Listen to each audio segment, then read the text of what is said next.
સુખદેવજી વર્ણન કરે પરીક્ષિત ભગવાને કીધું આપણે ચાલો ગોકુળ છોડી દઈએ, આપણે વ્રજમાં જતા રહીએ, કારણ ગોકુળમાં બહુ રાક્ષસોનો ઉપદ્રવ થાય છે.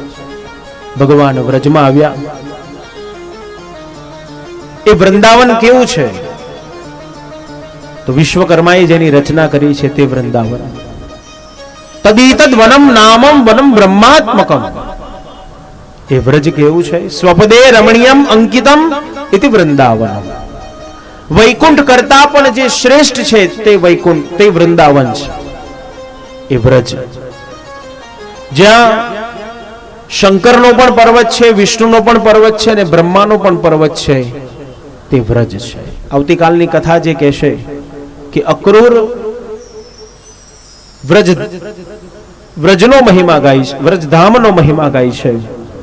ગોપીઓ વ્રજપતિનો મહિમા ગાય છે અને ભગવાન વ્રજનો મહિમા ગાય છે. સુખદેવજી વર્ણન કરે રાજા ભગવાન વ્રજમાં પધાર્યા. સમય પર સમય વ્યતીત થવા લાગ્યો. શરદ ઋતુ આવી, સુંદર વાતાવરણ જોયું અને સુંદર વાતાવરણને જોતાની સાથે આજે પહેલી વખત ભગવાને વૃક્ષ ઉપર વેણુજીને જોયા. વેણુજીને ભગવાને પોતાના અધર ઉપર પધરાવ્યા, ફૂંક મારી અને મધુર સ્વર વેણુમાંથી બહાર નીકળી ગયા. વ ઈણુ, વ એ વિષયાનંદ, ઈ એ બ્રહ્માનંદ અને ણુ એટલે તુચ્છ.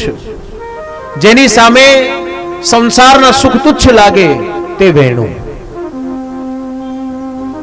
ભક્તો કહે છે વાગતી વખતે નમેલી એટલે સૌને ગમેલી તે વાંસળી.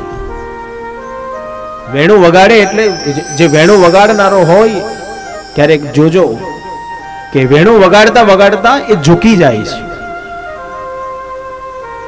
વેણુ ઝૂકી જાય છે અને તેથી એના સ્વર, એના સુર જે મધુર બહાર નીકળે છે.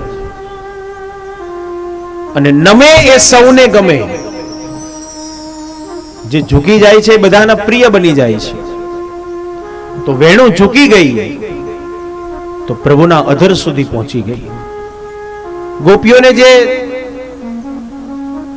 થોડીક જેલસી થઈ વેણુથી અને ગોપીએ વેણુને પ્રશ્ન કર્યો છે, ગોપ્યા કિમાચલ અદયમ કુશલમ સ્મ વેણુ.